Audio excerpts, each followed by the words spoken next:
நான்தான் எல்லாம், என்னால்தான் முடியும் என்ற எண்ணம் உள்ளவரா நீங்கள்?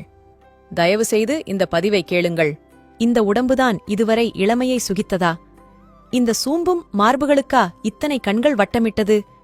பெருத்தன சிறுக்கும் சிறுத்தன பெருக்கும் என்று பட்டினத்தார் பாடியது இந்த நிலையற்ற பொய் வாழ்வைதானா?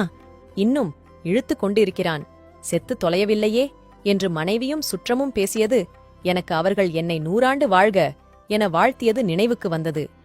இதுவரை எனது கோடாரியால் நான் எனது வேரையல்லவா வெட்டியிருக்கிறேன்.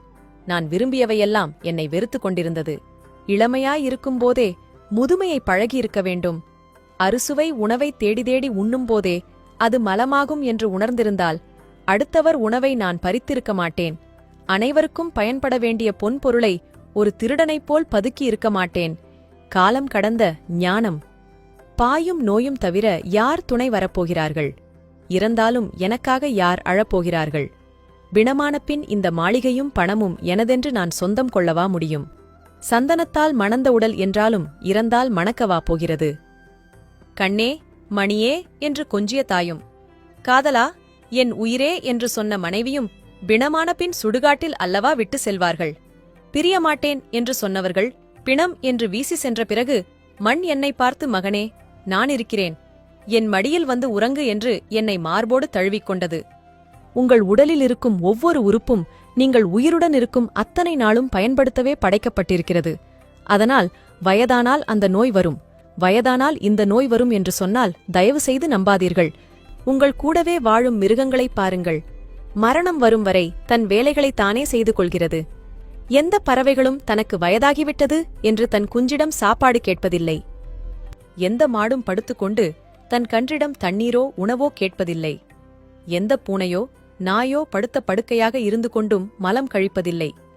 மரணமடையும் நாள் வரை ஆரோக்கியமாக சுயமாக தன் வேலைகள் அனைத்தையும் செய்கின்றன.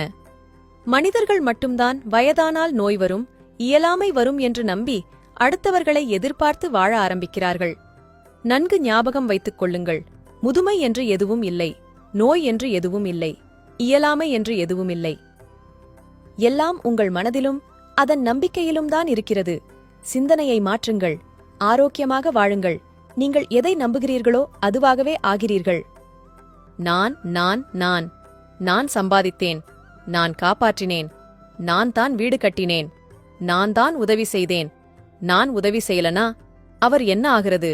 நான் பெரியவன், நான் தான் வேலை வாங்கிக் கொடுத்தேன், நான் நான் நான் நான் என்று மார்தட்டிக் கொள்ளும் மனிதர்களே, நான் தான் என் இதயத்தை இயக்குகிறேன் என்று உங்களால் சொல்ல முடியுமா? நான் தான் என் மூளையை இயக்குகிறேன் என்று உங்களால் சொல்ல முடியுமா? நான் தான் என் 2 கிட்னியையும் இயக்குகிறேன் என்று உங்களால் சொல்ல முடியுமா? நான் தான் என் வயிற்றில் சாப்பிட்ட உணவிலிருந்து சத்துக்களை தனியாக பிரித்து இரத்தத்தில் கலக்குகிறேன் என்று உங்களால் சொல்ல முடியுமா? நான் தான் பூக்களை மலர வைக்கிறேன் என்று உங்களால் சொல்ல முடியுமா?